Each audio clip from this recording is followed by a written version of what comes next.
दोस्तों पिछले कुछ दिनों से सोशल मीडिया और न्यूज में यूजीसी के 2026 के नए नियमों को लेकर भारी हंगामा मचा हुआ है।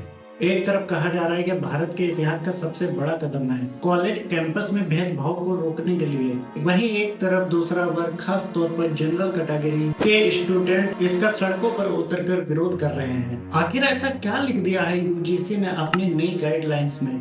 13 जनवरी 2026 को यूजीसी ने एक नया गजट नोटिफिकेशन जारी किया, promotion of equity in higher education institution regulation 2026। इसका मकसद है कॉलेज में जात, धर्म या जेंडर के आधार पर होने वाले भेदभाव को खत्म करना। सुनने में तो यह बहुत अच्छा लगता है, लेकिन विवाद इसके तरीकों और बनाई जाने वाली कमेटियों पर है। आज के इस डीप डाइव वीडियो में हम इस पूरे कानून का पोस्टमार्टम करेंगे। हम समझेंगे कि ये नियम क्या है, एंटी डिस्क्रिमिनेशन ऑफिसर कौन बनेगा, और सबसे जरूरी जनरल कैटेगरी के छात्रों को इससे क्या डर है, क्या यह डर जायज है? चलिए शुरू करते हैं।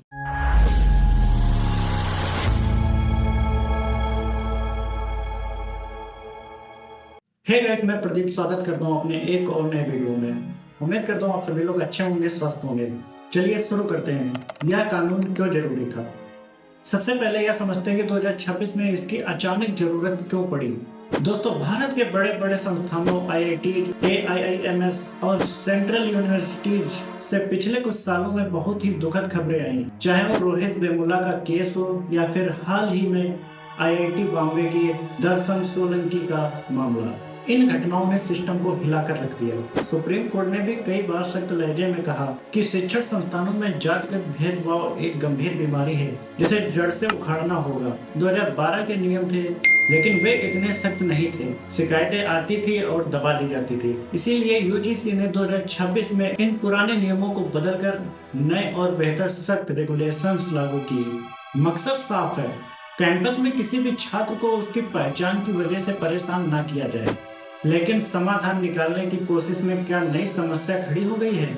आइए अब नियमों को पढ़ते हैं। मैंने यूजीसी का पूरा ड्राफ्ट पढ़ा है और इसमें से 4 सबसे बड़े पॉइंट निकाले हैं जो हर छात्र और अभिभावक को पता होने चाहिए। Point number 1, zero tolerance. UGC ने साफ कहा है कि किसी भी कॉलेज में किसी छात्र को उसकी जात, धर्म, भाषा या क्षेत्र के आधार पर नीचा नहीं दिखाया जा सकता।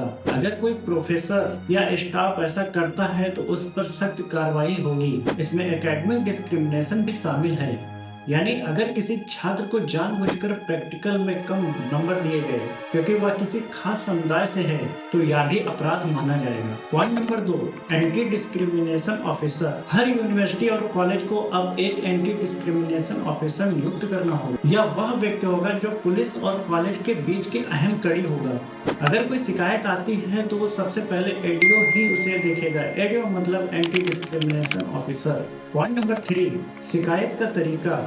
अब कॉलेज यह नहीं कह सकता कि हमें यह पता नहीं चला। इसके लिए हर कॉलेज को अपनी वेबसाइट पर ऑनलाइन शिकायत पोर्टल बनाना होगा, एक रजिस्टर रखना होगा।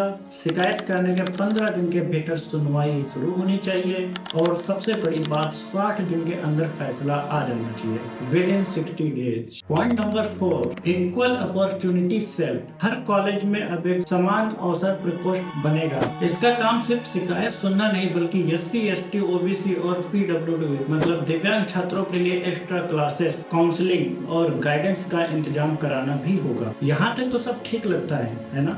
एक सभ्य समाज में भेदभाव की जगह बिल्कुल नहीं होनी चाहिए। लेकिन अब आते हैं उस हिस्से पर जहाँ पेच फंसा है, वो है कमेटी का स्ट्रक्चर। दोस्तों, लोकतंत्र में रिप्रेजेंटेशन यानी प्रतिनिधित्व सबसे अहम होता है। यूजीसी के नए नियमों में जो कमेटी बनाने की बात कही गई है, सारा विवाद उसी पर है। नियमों के अनुसार शिकायतों की सुनवाई करने के लिए जो कमेटी बनेगी उसमें ये सदस्य होने जरूरी हैं। पहला सदस्य हेड ऑफ द इंस्टीट्यूशन मतलब प्रिंसिपल या अध्यक्ष। दूसरा होगा फैकल्टी मेंबर्स यानी प्रोफेसर्स। तीसरा होगा वार्डन।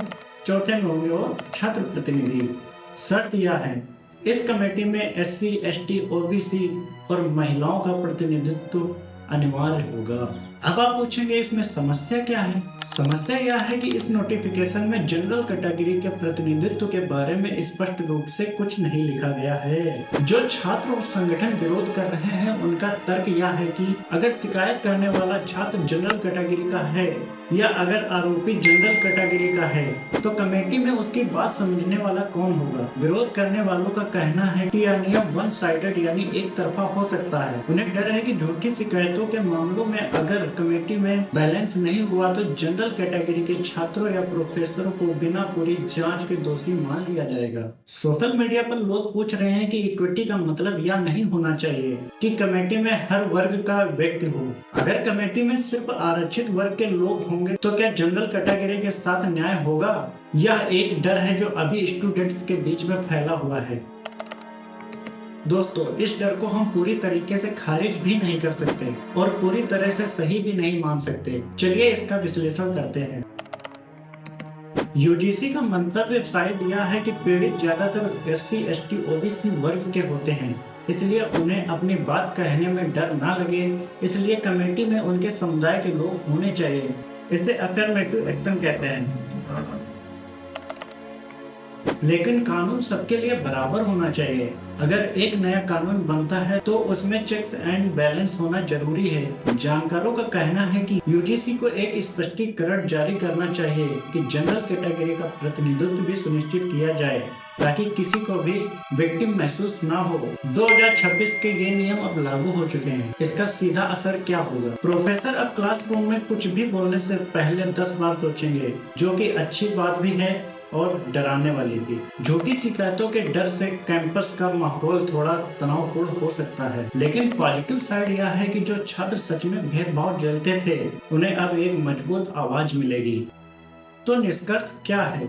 यूजीसी के 2026 के नियम इरादे में बहुत अच्छे हैं। भारत के किसी भी छात्र को उसकी जात की वजह से आत्महत्या नहीं करनी चाहिए। यह हम सबकी जिम्मेदारी है, लेकिन यह ध्यान रखना होगा कि न्याय एक तरफा ना हो। भेदभाव को खत्म करने का तरीका उल्टा भेदभाव नहीं हो सकता। आप इस बारे में क्या सोचते हैं?